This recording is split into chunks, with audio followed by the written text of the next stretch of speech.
火は酸素がないと燃えない。これは誰もが知っている常識です。ろうそくをガラスの容器で覆うと酸素がなくなり、すぐに火は消えてしまいます。では、宇宙空間には酸素がほとんど存在しないのに、なぜ太陽は燃え続けているのでしょうか。この疑問を考えたことはありますか？太陽は強い光を放ち、地球に莫大なエネルギーを送り続けています。その光と熱がなければ、地球は氷に覆われ、生命は誕生しなかったかもしれません。しかし、もし太陽が私たちが知る火と同じ仕組みで燃えているとすれば、あっという間に燃え尽きてしまうはずです。それなのに、太陽は何十億年も変わらず光り続けています。地球上の火と太陽の輝きは本当に同じものなのでしょうか。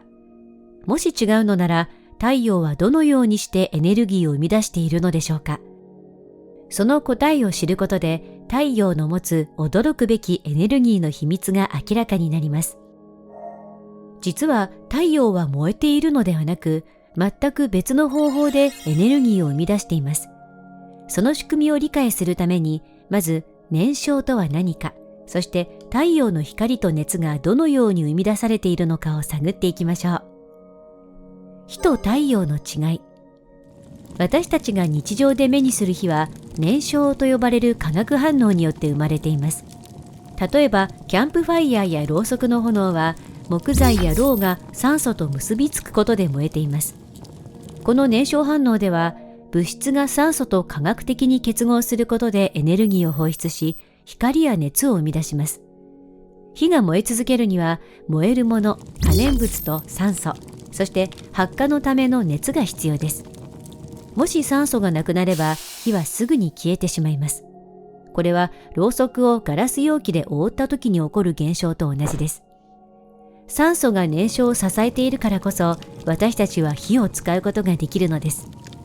しかし、太陽が宇宙空間で輝き続けているのは、この燃焼反応によるものではありません。なぜなら、宇宙には酸素がほとんど存在しないからです。もし太陽が普通の火のように酸素を使って燃えていたとしたら、すでに何千年も前に燃え尽きてしまっているはずです。では、太陽はどのようにして光と熱を生み出しているのでしょうか。その答えは、核融合という全く異なる仕組みにあります。核融合とは、小さな原子同士がぶつかり合い、一つの大きな原子になることで莫大なエネルギーを放出する現象です。太陽の中心では主に水素原子が衝突し、ヘリウムという別の元素に変わる核融合反応が起こっています。このプロセスは酸素を必要とせず、極めて高温高圧の環境でのみ発生するものです。核融合によって生み出されたエネルギーは太陽の内部から外へと放出され、私たちが目にする光や熱となります。つまり太陽が燃えているように見えるのは、実際には燃焼ではなく、核融合による光の放射が原因なのです。普通の火は酸素がなければ燃えませんが、太陽は酸素なしで輝き続けています。それは太陽が燃焼ではなく、全く異なる物理法則に従ってエネルギーを生み出しているからです。では、なぜ太陽の内部では核融合が可能なのでしょうか。太陽の核融合とは、太陽がエネルギーを生み出している仕組みは核融合と呼ばれる現象です。太陽の主な構成要素は水素です。中心部ではこの水素が超高温、超高圧の状態に置かれ、激しく衝突しながら融合しています。水素原子が結びつくことでより重い元素であるヘリウムが誕生し、その際に膨大なエネルギーが放出されます。これは通常の燃焼とは全く異なる現象であり、酸素を必要としません。では、なぜこのような反応が起こるのでしょうか。その鍵となるのは、太陽の中心部にある極端な環境です。太陽の中心部の温度は約1500万度。圧力は地球の3000億倍にも達します。このような極端な状況では、通常は反発し合う水素の原子核、陽子同士が勢いよくぶつかり合い、融合することができるのです。この核融合によって放出されるエネルギーは、質量がエネルギーに変換されるという仕組みによるものです。アインシュタインが提唱した E=mc 次乗の式がこれを説明しています。この式は質量 m が光の速さ c の2乗をかけた分だけのエネルギー E に変換されることを示しています。つまり、わずかでも質量が減ると、それに相当する膨大なエネルギーが放出されるのです。実際に太陽では毎秒約400万トンの質量がエネルギーに変換されています。このエネルギーが太陽の光や熱となり、宇宙空間に放出されることで地球にも届いています。このエネルギーの量は想像を超えます。例えば、太陽が1秒間に放出するエネルギーは、人類が過去数千年間に使用したエネルギーの総量をもはるかに上回るほどです。それほどの膨大なエネルギーが核融合というプロセスによって生み出されているのです。また、核融合のプロセスは一度に完了するわけではありません。太陽では陽子連鎖反応 PP チェーンと呼ばれる複数のステップを経て水素からヘリウムが生成されています。この過程ではいくつもの中間粒子が発生し、それがさらに反応を引き起こすことで最終的に安定したヘリウム原子核が形成されます。この連鎖反応によって生み出されたエネルギーは太陽内部から表面へと伝わり、光や熱となって放出されます。しかし、このエネルギーが太陽の表面に到達するまでには非常に長い時間がかかります。実は太陽の中心で発生した光が表面に到達するまでに数万年から10万年もかかると言われています。それほどの長い時間をかけて光子は内部の高密度なガスに衝突しながら少しずつ進んでいくのです。このようにして太陽は私たちが日々目にする光や熱を生み出しています。なぜ太陽で核融合が起こるのか。核融合はどこでも簡単に起こるわけではありません。太陽の中心部は極端な高温高圧状態にあります。温度は約1500万度にも達し、圧力は地球の3000億倍にもなるほどです。このような環境では、水素原子の核である陽子同士が異常な速度で動き回り、衝突を繰り返します。通常、陽子同士はプラスの電荷を持っているため、電気的な力、空論力によって反発し合います。しかし、太陽の中心部では、この反発を超えるほどのエネルギーが存在し、陽子同士が強制的にぶつかり合い、核融合が進行するのです。さらに、核融合を助ける重要な要素が、量子トンネル効果です。通常、原子核同士は近づくことすら難しいのですが、量子力学の法則によって、ある確率で壁をすり抜けるようにして融合が起こります。これは極端な高温高圧の環境でなければ起こり得ない現象です。つまり、太陽はまさに核融合が進行するのに最適な条件を備えた天体なのです。また、太陽の巨大な質量が核融合の安定性を保つ役割を果たしています。太陽は内部で発生する膨大なエネルギーによって外へ膨張しようとする力と、自らの重力によって内側に収縮しようとする力が釣り合っている状態にあります。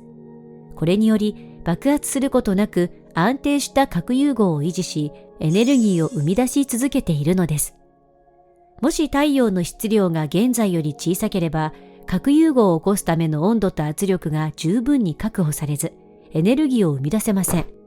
逆に質量が大きすぎると、核融合のペースが速くなり、燃料である水素が急速に消費されてしまいます。太陽は核融合を長期間維持するのにちょうど良い質量を持っているため、何十億年もの間、安定して輝き続けているのです。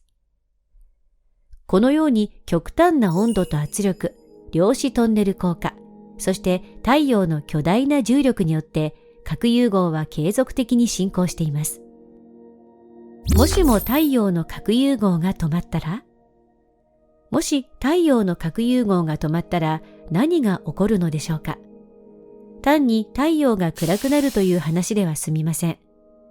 太陽は地球に光と熱を送り続ける生命の源です。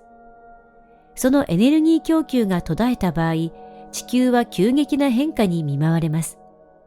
まず、核融合が停止すると、太陽内部のエネルギー供給が途絶え、光と熱の放射が減少していきます。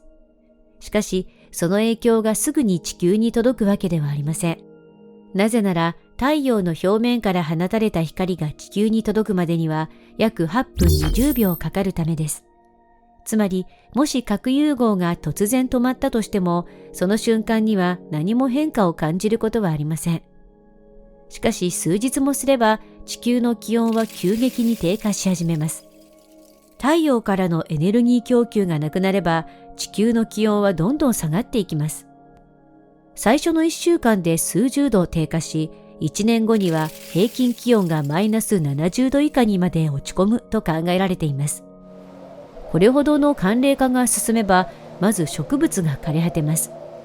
植物は光合成によって生きているため、太陽光がなくなれば成長できません。